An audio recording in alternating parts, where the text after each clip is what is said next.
আসসালামু আলাইকুম। ভিউয়ার্স কেমন আছেন সবাই? আশা করি সবাই ভালো আছেন। তো আজকে যে বিষয়টা নিয়ে বলতে চাচ্ছি সেটা হচ্ছে এয়ার টিকেট অফার। তো এয়ার টিকেটের ডে বাই ডে ভাড়া বাড়তেছে। তো দুবাই, শারজাহ, আবুধাবি এই রুটে কিন্তু এয়ার টিকেটের ভাড়া ডে বাই ডে বাড়তেছে। তো সেক্ষেত্রে আমাদের একটা অফার চলতেছে ১০ আগস্ট থেকে ৩০ আগস্ট পর্যন্ত দুবাই, শারজাহ, আবুধাবিতে গিয়েস বাংলায় ৫১,৫০০ টাকা করে আমরা দিতে পারবো ইনশাল্লাহ। ৫১,৫০০ টাকা আশা করি দেওয়া যাবে দুবাই, শারজাহ, আবুধাবি এই ৩টা রুটে। এবং ইউএস বাংলার যে কোনো টিকিট ইনশাল্লাহ আমাদের কাছে পাবেন ডিসকাউন্ট প্রাইসে। তো ভিউয়ার্স, আমাদের ইনশাল্লাহ উমরা প্যাকেজ যাচ্ছে এই মাসের ২৭ তারিখে। একটা প্যাকেজ আছে, ওটা ডাইরেক্ট ফ্লাইট।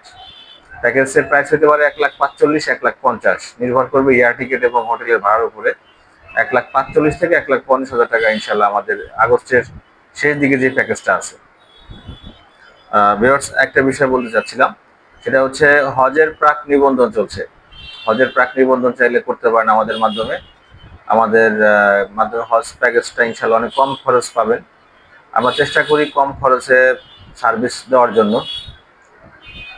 চাইলে আমাদের কাছে যোগাযোগ করতে পারেন কম খরচে ভালো সার্ভিস পাওয়ার জন্য।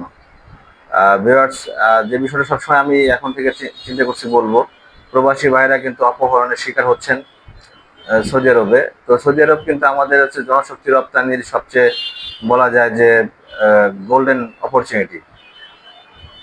সৌদি আরব যদি অফ হয়ে যায় তাহলে অনেক এজেন্সি বন্ধ হয়ে যাবে, অনেকেরই রুটি রুজি বন্ধ হয়ে যাবে।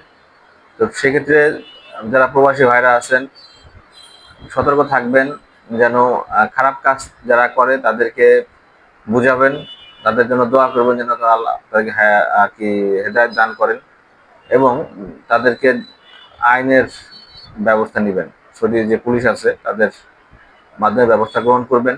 কারণ ডে বাই ডে যদি এরকম হয় তাহলে আমাদের হয়তো কোনো একদিন সৌদি আরবের প্রবাসীদের জব বন্ধ হয়ে যাবে।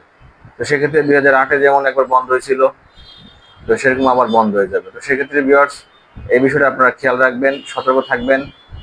আজকের মতো এই পর্যন্তই। আল্লাহ হাফেজ।